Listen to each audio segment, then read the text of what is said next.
இந்த சாதியவாதிகள்னு சொல்ற சில அரசியல் தலைவர்கள்லாம் என்ன சொல்றாங்கன்னா, சில பேட்டிகள்ல, சில வீடியோக்கள்ல பேசும்போது வந்து, ஏன் வந்து ஆண்டாண்டு காலமா வந்து நீங்க தொடர்ந்து வந்து நீங்க மாற்று சாதி பெண்ணை தான் நீங்க காதலிக்கணுமா? ஏன் உங்க சமூகத்து பெண்ணை நீங்க காதலிக்க கூடாதா? இப்ப இந்த காதலை பத்தின புரிதல் இவங்களுக்கு சொல்லணுமா? இல்ல அவங்களுக்கா வருமா தோழர்? தோழர், ஒரு உண்மை என்னன்னா, இவங்க சொல்ற சாதி வந்து அந்த பொண்ணுங்களும் காதலிக்கிறாங்கல்ல. ஏன் அப்ப நம்ம கேட்கலாம், ஏன் உங்க சாதிக்குள்ள அந்த பொண்ணுங்க காதலிக்கலன்னு. நான் ஏன் சங்கரை காதலிச்சேன்னு இருக்குல்ல.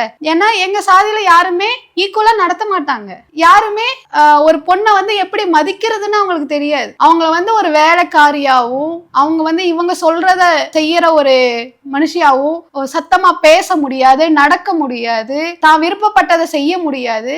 அப்படியான ஆண்கள் எல்லாத்தையும் அடக்கி வைக்கிற ஆண்கள் தான் நீங்க வளர்த்தி வச்சிருக்கீங்க. ஒரு ஈக்குவாலிட்டியை கொடுத்து, இது உன்னோட வாழ்க்கை, இது நீ வாழணும், உனக்கு பிடிச்சதை நீ செய்யணும் அப்படிங்கிற ஆண்கள் அங்க கிடையாதே. அப்ப அந்த பொண்ணு எதை விரும்புவா? ஒரு பொண்ணுக்கு என்ன தேவை?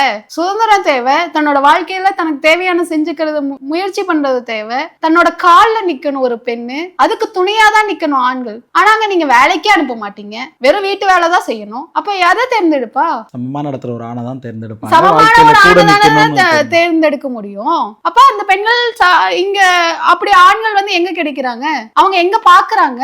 அப்ப இதுல இருந்து உங்களுக்கு தெரிய வேண்டாமா நீங்க எப்படியான ஆண்களை நீங்க வளர்த்திட்டு இருக்கீங்கன்னு? இதை சொல்லி கொடுத்து நீ வளர்த்தாம பெண்களை வந்து நீ காதலிக்காதன்னு நீ எப்படி சொல்ல முடியும்?